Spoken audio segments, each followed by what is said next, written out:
What if I told you that the most breathtaking starry sky on Earth isn't in the heavens above, but deep underground, created by tiny glowing worms?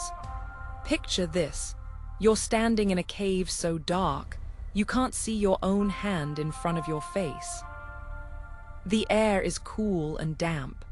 The only sound is the slow drip of water. Then, your guide lights a small lamp, and suddenly the ceiling above you ignites with thousands of tiny, shimmering blue lights. It looks like a galaxy suspended in stone. But these aren't stars. They're the larvae of a small fly, and they've perfected one of nature's most beautiful survival strategies. This is the world of glowworm caves, a hidden ecosystem where light becomes a weapon, a trap, and a work of art. So how do these creatures create such an otherworldly display? And why would they light up a place where no sunlight ever reaches? To understand the magic, you first need to meet the artist. The glowworm isn't actually a worm at all. It's the larval stage of a fungus gnat, a small insect found only in a few special caves in New Zealand and Australia. In the darkness of these caves, these larvae have evolved a survival strategy so clever. It's almost like something out of science fiction. They use light to hunt, but not just any light, a cool, blue bioluminescence produced through a chemical reaction inside their bodies. It's the same kind of light fireflies make, but with one crucial difference. Glowworms don't flash. They glow constantly, creating long, sticky threads of silk that hang from the cave ceiling like fishing lines, each one tipped with droplets of mucus that sparkle in the dark. When a small insect, a midge or a moth, flies toward the light, it gets tangled in these threads. The glowworm reels in its catch, almost like a fisherman pulling in a line.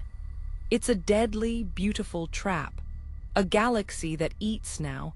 Let's dive deeper into how this system really works, because the science behind it is just as stunning as the sight first, the light itself. Glowworms produce light through a reaction between a chemical called luciferin and an enzyme called luciferase, combined with oxygen. The light is cold.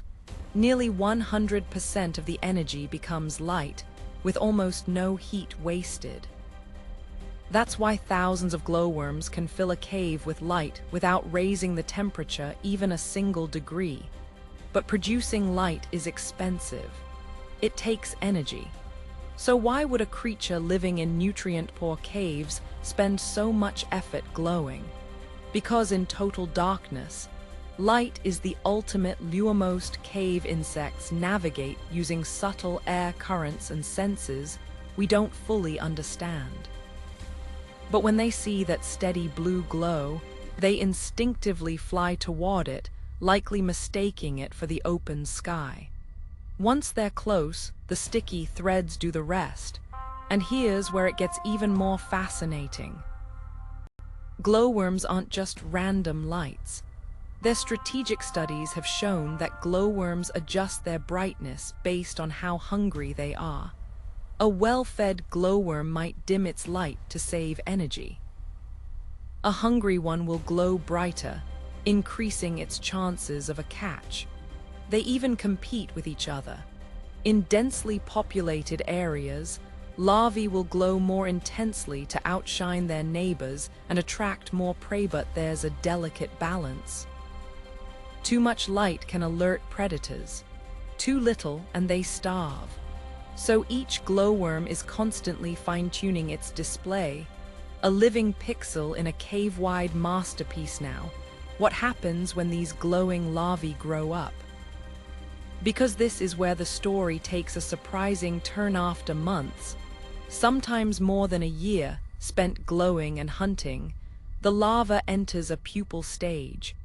It stops glowing, wraps itself in a cocoon, and transforms.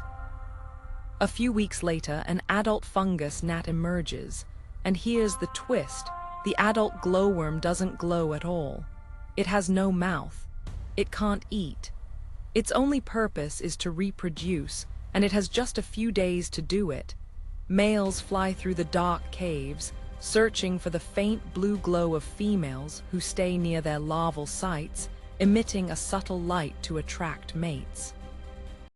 After mating, the female lays her eggs in a damp part of the cave, and then both adults die. The cycle begins again. It's a life spent almost entirely in darkness, punctuated by that brief, brilliant display. But these caves aren't just biological wonders, they're incredibly fragile. Even the moisture from human breath, or a sudden noise, can cause glowworms to dim their lights. Too much carbon dioxide, and they'll extinguish themselves, sometimes for hours. That's why the most famous glowworm cave, Waitomo in New Zealand, carefully controls the number of visitors, the lighting, and even the sound levels inside, because this isn't a static art installation. It's a living, breathing ecosystem, one that depends on silence, darkness, and balance, and perhaps that's the real magic of glowworm caves. They remind us that some of the most beautiful things in nature are also the most delicate. That light can exist in the deepest dark, and that sometimes survival itself can be a form of art. Have you ever seen bioluminescence in nature, in fireflies, fungi, or the ocean? Share your experience in the comments, and we might explore it in a future Nature Unlocked video.